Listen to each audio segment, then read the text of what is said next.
Boa tarde a todos. Então, meus amigos, dando sequência ao trabalho da tarde de hoje, nosso tema que caiu para estudo e reflexão, a violência nossa de cada dia. Infelizmente, estamos com muita violência. E quando peguei este tema, eu lembrei-me dos ensinamentos de Jesus, quando ele fala das bem-aventuranças, onde é a parte da doutrina dos espíritos que fala da religião. É um dos aspectos da doutrina espírita, sendo ela filosofia, ciência e religião. E foi pego, Kardec pegou a nata dos ensinamentos de Jesus, como eu sempre digo, pelas bem-aventuranças.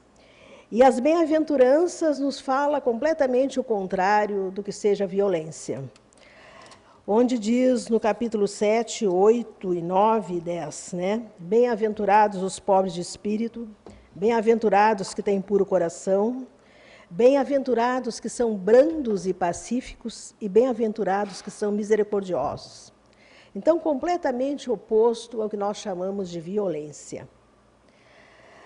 As bem-aventuranças, elas têm relação com nós e com o próximo, uma vez que nós estamos aqui na Terra e todos nós convivemos com alguém. Temos relacionamentos, pai, filhos, esposos, amigos, na sociedade, enfim. Tanto é que quando nós retornamos à Terra através da encarnação ou da reencarnação, nós viemos numa família, com um pai e com uma mãe, precisamos disso. E ali são acrescentados os outros, irmãos, tios, avós. Então, nós vivemos no meio, com gente, com humanos. E é dentro desse relacionamento, infelizmente, que acontece a violência, que começa dentro do lar e depois vai para a rua. E aí se espalha. Então, meus amigos, quando a gente pensa em violência, fala em violência, a gente logo pensa em agressão física, em guerra, em crimes, que são violências, Mas a doutrina espírita nos diz que a violência começa na intimidade da alma.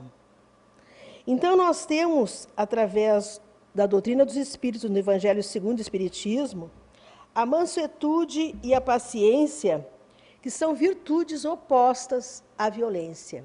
E é isso que nos ensina e nos orienta a doutrina, como nos orientou Jesus.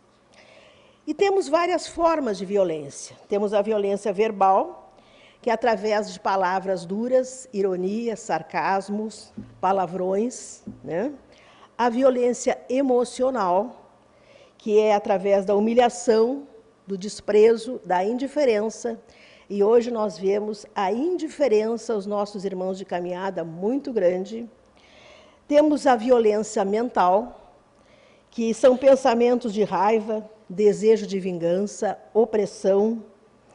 E dentro desta opressão, nós temos a opressão social, que é através da raça, gênero, classe social, sexualidade, religião.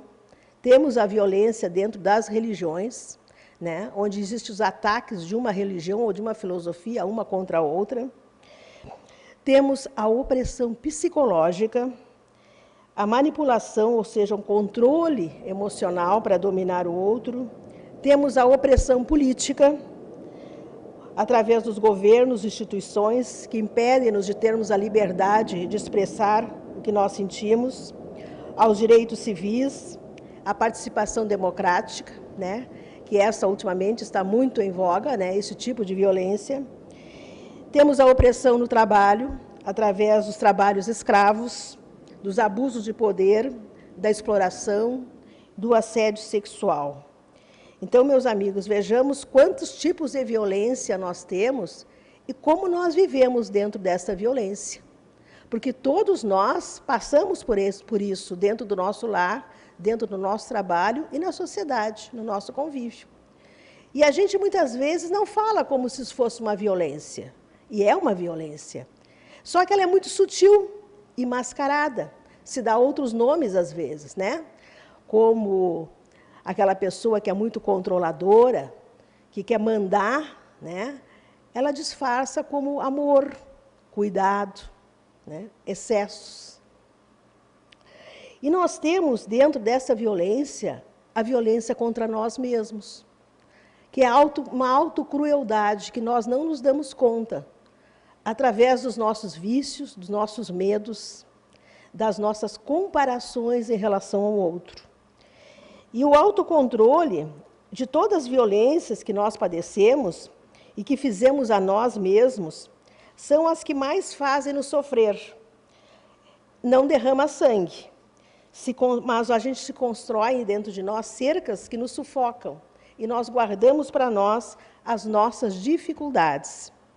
E eu trouxe para nós, através de Francisco do Espírito Santo, o que ele fala sobre este tipo de crueldade e essa violência que nós fizemos para nós e não achamos que é violência.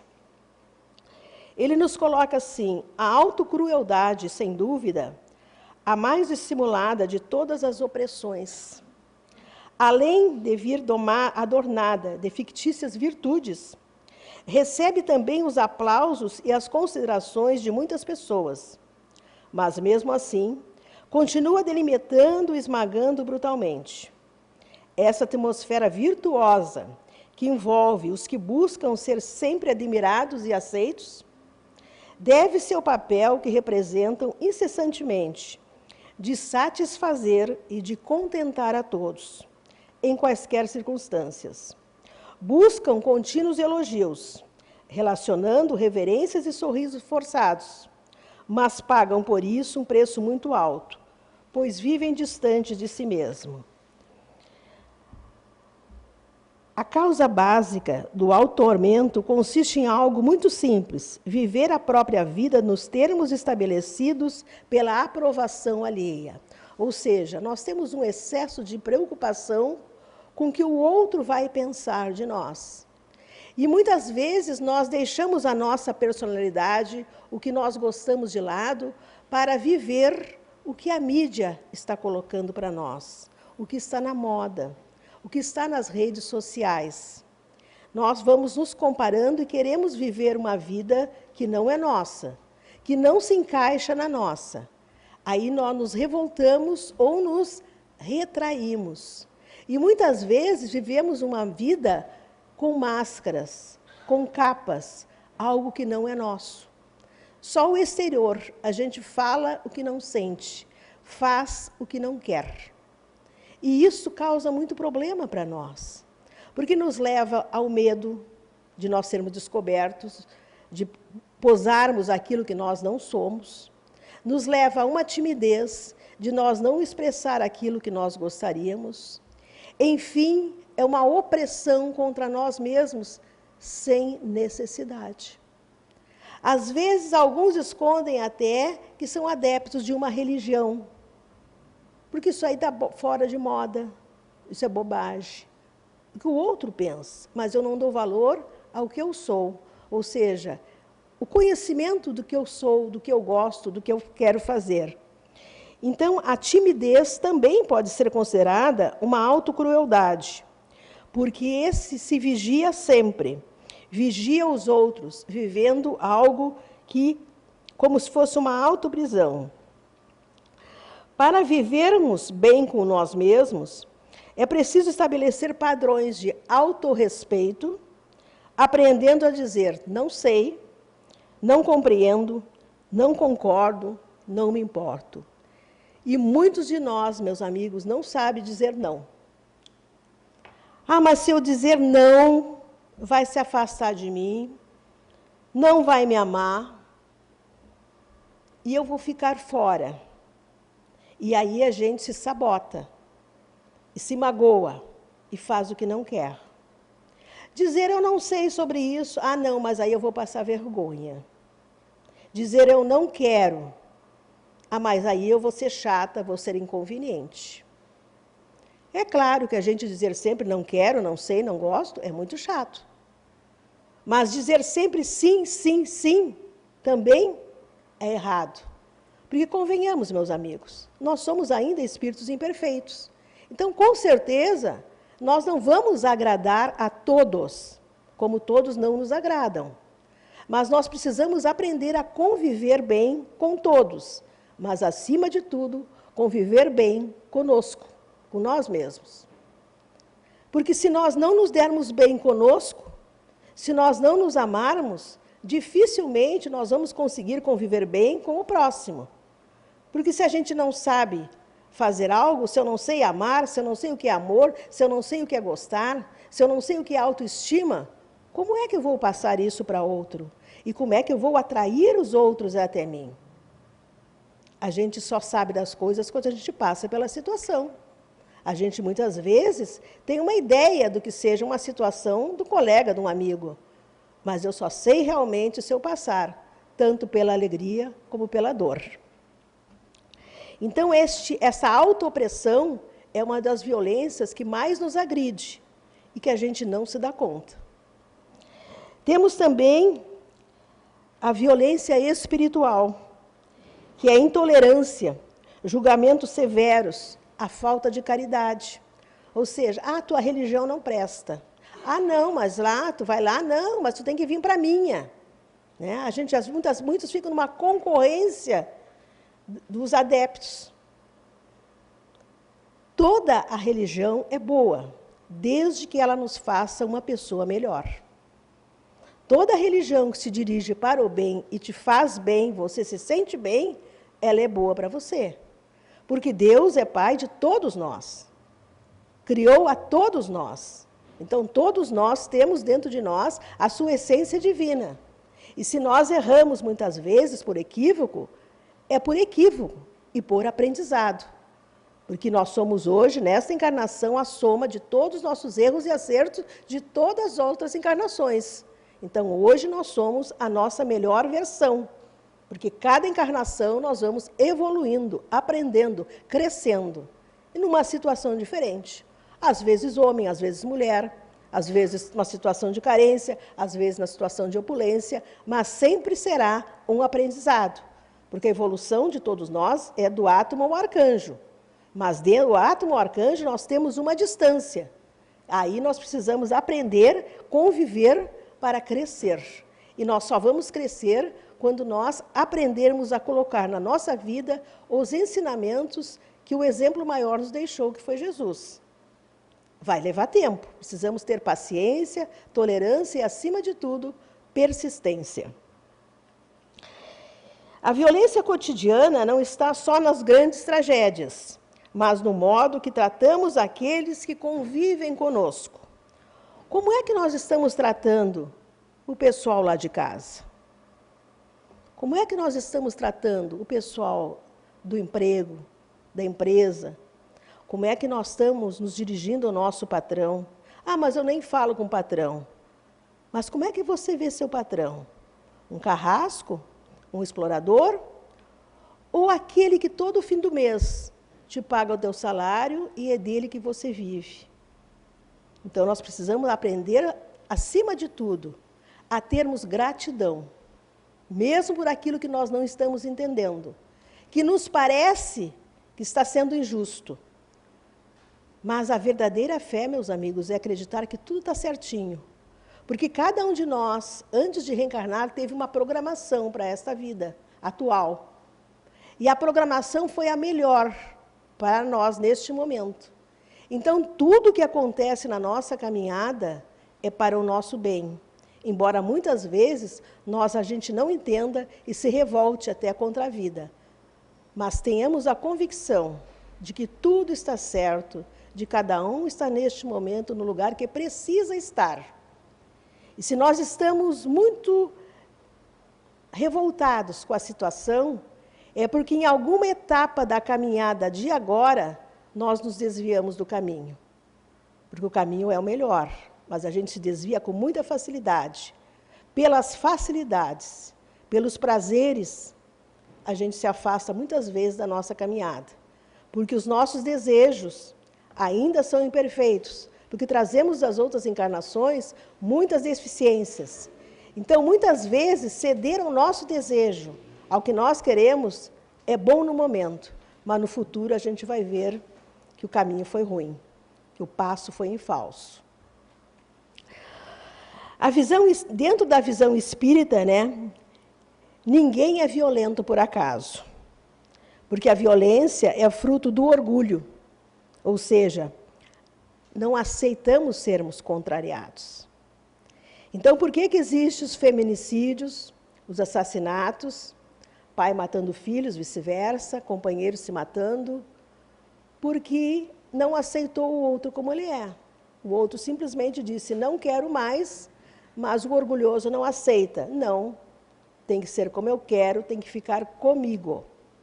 Então, aí predomina o orgulho. O egoísmo, já diz no nosso Evangelho, né? Egoísmo e orgulho, chaga da humanidade. O egoísmo que colocamos o próprio interesse acima do próximo, primeiro eu, depois os outros, se sobrar. Né? Aqueles que são feridos espirituais, ou seja, acumulamos de outras encarnações cicatrizes de violência, de termos caminhado mal, de desarmonia com os nossos companheiros. Então, nós trazemos de outras encarnações, embora não lembremos, que isso é muito bom, muitas chagas de outras vivências, muitos desacertos que viemos nessa para acertarmos, principalmente dentro do nosso lar, aqueles que convivem muito próximos de nós. Aquele filho amado, aquele pai, aquela mãe, muitas vezes, em outras encarnações, foram desentendimentos, brigas que hoje estão juntos para se reconciliar. Não é em vão que nós temos o nosso Evangelho, reconcilia-te enquanto estás a caminho. E o caminho é agora, é aqui, é já. Porque se nós não nos reconciliarmos através do amor, do perdão, retornaremos a repetir a lição. E cada vez que nós repetimos a lição, ela vem com juros, vem com acréscimos, e ninguém escapa disso. Decorrência emocional, consequência de algo que aconteceu. Porque nós somos todos espíritos em aprendizado. Então, todos nós estamos iguais no aprendizado. Se assim não fosse, não estaríamos no mundo hoje, de provas e expiações. Então, se nós estamos em aprendizado, com certeza erraremos. Mas precisaremos também do perdão e do ensinamento, da orientação. Só que nós precisamos também ensinar e orientar o próximo que convive conosco. Porque a gente espera muito dos outros, mas dá muito pouco do que nós já sabemos. Emmanuel nos diz que ninguém fere sem ser ferido, que a violência externa é reflexo de conflitos internos. Então, muitas vezes acontece um caso violento, entre os jovens principalmente, e a gente diz assim, mas ele veio de um meio cheio de problemas, com dificuldades, com certeza.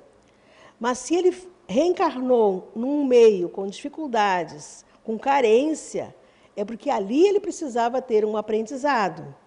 Ali ele precisaria domar a si mesmo do sentimento de violência que ele tem. Então, nós é que precisamos tirar as mazelas de nós mesmos. A cirurgia espiritual em nós, é nós que precisamos fazer, cortar as arestas. E todos nós temos arestas. Por isso, no nosso Evangelho diz, não julgueis. E nós esquecemos muito desse não julgueis. A primeira coisa que a gente faz, quando acontece alguma coisa negativa, é a crítica. E a crítica é um julgamento. Então, nós trazemos hábitos automáticos de não pensar antes de falar, de não pensar antes de julgar. A reencarnação faz com que se nasça, às vezes, num ambiente de violência, para reparar dívidas do nosso passado. Renascer em lares difíceis, superar impulsos agressivos. Então, é isso que nós precisamos, superar impulsos agressivos. E muitas vezes, nós, pais, avós, vemos já desde a infância, desde pequenininho, aquela criança que já traz uma tendência à rebeldia, à agressão, até à maldade, crueldade. Só que a gente, na ânsia, por ser nosso filho, por ser nosso neto, por ser nosso, a gente não enxerga ou não quer enxergar. aí não vai fazer e buscar um tratamento necessário. Por quê? Nosso orgulho nos impede da gente dizer que está com um neto, um filho, um sobrinho com problema. Então, a gente não trata.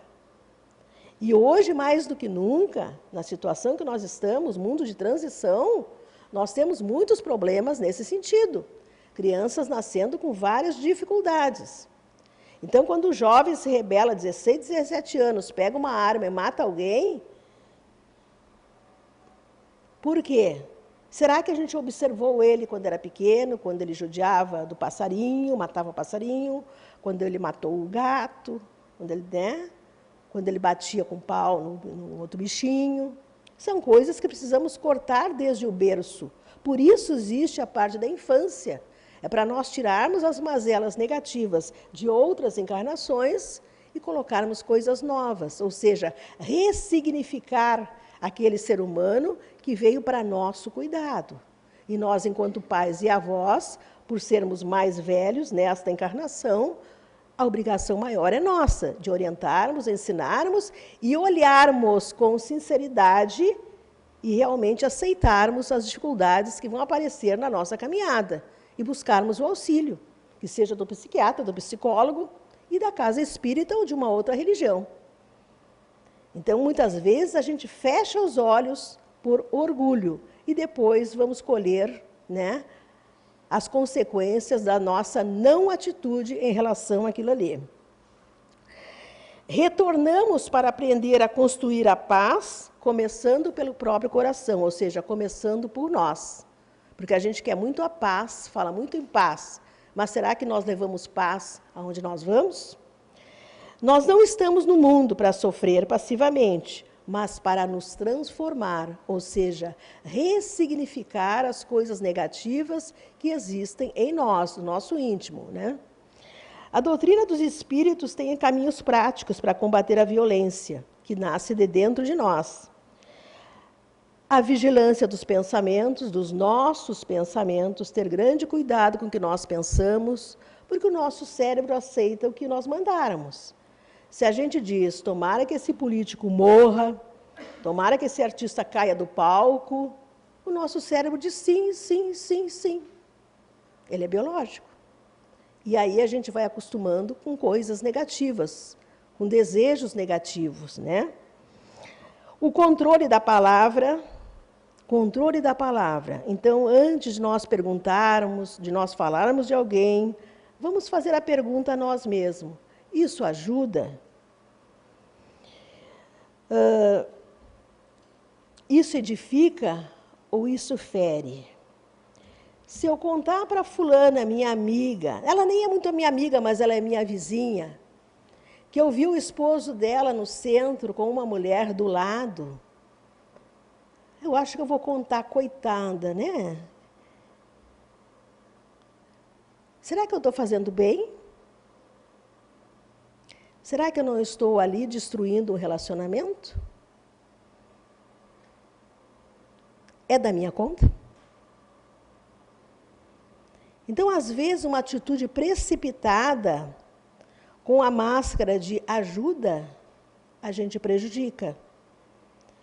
E pensando bem no fundo, sendo bem sincera, a intenção da gente é machucar mesmo.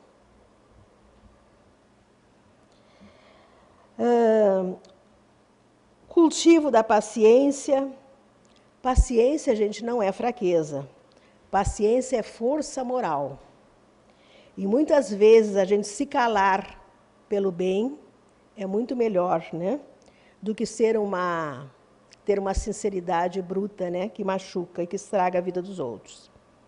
Fazermos o evangelho no lar. O evangelho no lar harmoniza o ambiente, meus amigos. Fortalece o emocional da família e faz com que a gente tenha autoconhecimento, oração, estudo do evangelho. Porque quando nós abrimos o nosso evangelho no lar, mesmo fazendo o evangelho sozinho, porque às vezes a família não quer, o filho jovem não quer, tudo bem. Não vamos forçar as pessoas a fazerem o que elas não querem. Ah, mas é bom, seria ótimo. Só que a pessoa, no momento, ela não quer. Então, começamos a fazer nós. Porque à medida que nós vamos nos dedicando, lendo o Evangelho, nós atraímos para o nosso lar espíritos de luz, espíritos que escreveram o Evangelho. Então, nós vamos mudando a vibração do nosso lar.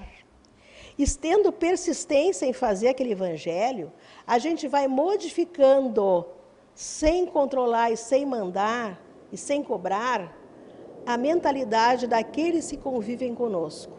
Porque se eles chegam da rua, brabos, furiosos com alguma coisa que aconteceu, principalmente os jovens, se eles ficam revoltados com alguma coisa, com o tempo, aquela vibração do lar vai amenizando eles. E vai abrindo dentro deles alguns pontinhos onde essa luz da oração e da prece vai penetrar. Porque todos nós temos momentos que nós estamos lúcidos, que nós nos ligamos com o alto, embora a gente não perceba. Isso faz parte, já é um estudo através da glândula pineal, que de 1h30, 2 horas, a gente meio sai fora daqui da Terra e fica com os nossos amigos, né? Então, é aquele momento que a gente flui uma lucidez para nós. E se o nosso lar está impregnado daquela vibração de luz, ela vai penetrar naqueles que ainda não estão concordando em praticar o bem, em participar do Evangelho, em ter uma vida mais harmoniosa. Então, a paz, ela não começa nos governos, não começa na rua, ela começa dentro de nós, no indivíduo. E a violência se combate com paz, com lucidez e com paciência. Não esquecendo que cada um de nós é responsável por todas as vibrações que nós recebemos e que nós espalhamos. Então, se acontecem coisas negativas conosco, não vamos responsabilizar A, B ou C. Tudo é de nossa responsabilidade, porque nós é que somos donos da nossa caminhada. Então, nós é que devemos buscar as coisas boas para um novo aprendizado. Nós é que devemos desabrochar. E voltando, né, à proposta de mudança, voltamos às bem-aventuranças, que é em relação ao homem e a nós. Bem-aventurados os pobres de espírito, porque deles é o reino dos céus. Bem-aventurados que choram, porque serão consolados. Bem-aventurados os mansos e pacíficos, essa que eu mais gosto, porque eles herdarão a terra. Bem-aventurados os misericordiosos, ou seja, vamos perdoar, vamos aceitar as pessoas como elas são, vamos aprender a lição do amor. E para amar, nós precisamos aprender a perdoar, a aceitar as pessoas como elas são. E quanto à violência do mundo, que está aí fora, vamos orar, meus amigos, porque o mundo está precisando de prece. O mundo está precisando de uma vibração positiva, de luz. E cada vez que nós oramos, lá dentro do nosso lar, do nosso quarto, naquela peça pequenininha, uma luzinha, como um pauzinho de fósforo que acende, ela se faz. E se todos nós aqui na Terra conseguirmos ter uma luzinha, uma chaminha do fósforo quando a gente acende, nós podemos mudar o nosso mundo. E se não mudamos o nosso mundo, mudamos a nossa casa, o nosso lar, a nossa vida e aqueles que convivem conosco. Que fique para a nossa reflexão. Obrigado pela atenção.